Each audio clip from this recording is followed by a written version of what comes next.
So, we have a student today who is late and it's probably a no-show. He's late for half an hour. Anyway, so I decided to do a tutorial of our training. So I'll show you the basics and we'll just talk about the motorcycle. I guess this will be part one of the video. Okay, let's start, see how this goes. Never done this before, so bear with me if it gets too boring. Alright, first thing you want to do is get to know your motorcycle. You have two basic controls on either side. This side you have low beam right here or high beam. The light on the bike, it's always running. You could probably hotwire it somehow to have it off function, but from the factory they're usually like this, no off switch. Your turn signal, you have left and right. The only key is you have to press it in to cancel after you turn it on. Okay? You have your horn on the bottom. I rarely use the horn. You might need it sometimes, so just know it's accessed with your thumb right here. Okay. This is a Honda Rebel. It's a 250cc motorcycle, and it's carbureted. With motorcycles that have carburetors, you usually have a choke. The choke is located on the left side. Sometimes it's located on the left side on the engine, somewhere on the side here. What it does is, if let's say it's a cold morning like this one and you want to start your bike, in a cold morning the bike will have a difficulty starting and idling. It'll want to die out. So when you adjust the idle all the way down here, and when you start the bike like this, the bike will idle a little bit higher. Okay. If I put this back to normal, see the idle changes, so it's idling a little bit lower. Okay. So that's used to warm up your motorcycle in a cold morning. Other than that, this is not used. On fuel-injected motorcycles, you don't have this. Okay. Moving on the right side, you have your kill switch. Right now it's in the off position, so if I were to put the key into the on position and hit the start button, which is this one, the bike won't start. Okay, so this has to be on the run position before you can start the bike. Okay, the key on this bike is located on here. Yeah, it has to be in the vertical position to be on. Yeah, some bikes have the key again on the side. Okay, now there's two ways to turn off a bike. What I do, preferably, I use the kill switch. I hit the kill switch, the bike turns off, and then I turn off the key to off and remove the key. Okay, you could also do it like this. You could just turn off the key, it'll shut off the bike, take out the key.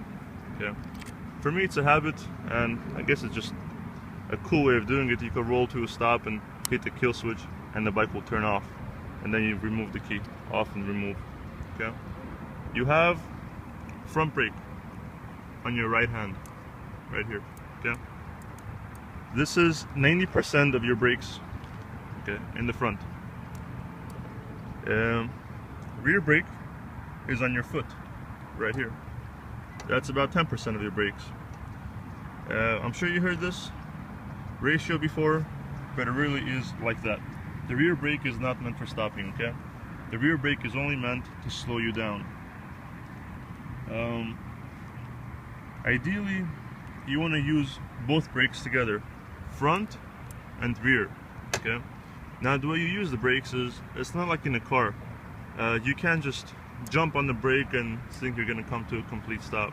Okay, on a bike, if you jump on the front brake, your front wheel is gonna lock, and if you're, depends on the type of bike you are. If it's a sport bike, you're gonna do a stoppie and you're gonna flip over if you don't let go quick enough. On a cruiser like this, Let me show you. You have your caliper and disc located on the left side, okay? So when you jump on that brake, on the front brake, it's gonna lock your wheel. So it's not gonna move anymore. And it will pull you to the left side and the bike will just crash on that side, okay? That's if you lock it and you keep on holding it, okay? So the way you use your front brake, you have to practice, and it's all gonna be gradually, so it's smooth, okay? Even if it's an emergency situation, you know, don't grab your brake. It's always gonna be a smooth pull and holding it, okay? Also, I've seen people, you know, do double brakes when they're trying to stop, okay? Don't do that either. It's just, you decide to stop, you're smoothly pulling it in and coming to a complete stop, okay? If you're using the rear brake, you have to use it with the front one, okay? Again, gradually. If you jump on your rear brake, just not gradually, just jump, it's gonna lock your back wheel, okay? It'll lock your brakes and you'll slide forward. I guess on one of the videos I'll show you what happens when you lock the rear brake and slide forward. I wasn't prepared today, so I only have an iPhone, but I'll get my GoPro next time and I'll mount that and I'll show you what happens. Okay, you have your throttle on your right hand, right here. Okay, throttle on these bikes is very sensitive. Okay, so when you start to ride, you won't have much control of the bike. You will be off the gas, on the gas, off the gas. So it's normal, okay? But ideally, what you want to do is gradual increase of your speed and be able to hold that speed, okay? That's what you want to practice at. Especially when you're in first gear, you take off, you have to be able to control your throttle in first gear. You can't be just playing with your throttle. Nice, easy takeoff and holding it in first gear. When you're ready to shift to second gear, then you do that. But until then, you have to be really smooth. If you're not, the bike is going to be all over the place. Okay? And I guess next video I'll show you what I mean by having a smooth throttle. I'll mount the camera and I'll show you how you should take off and how you shouldn't take off, how you should ride in first gear and how you shouldn't. Okay. Your clutch is on the left side. Okay. For people who know how to drive a manual car, riding a bike is a lot easier. Okay. Because you already know the concept of using your clutch and changing gears. People who've never driven a manual car, it's a little bit more difficult, but once you get the concept of it, you're fine.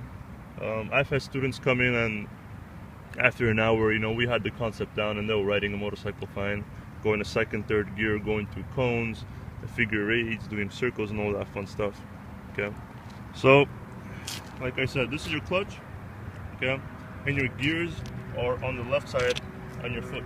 The way you change it is your foot will either go up and push it down to first gear, or it will go under and kick it up to second gear, third gear, fourth gear, fifth gear, and sixth gear if you have.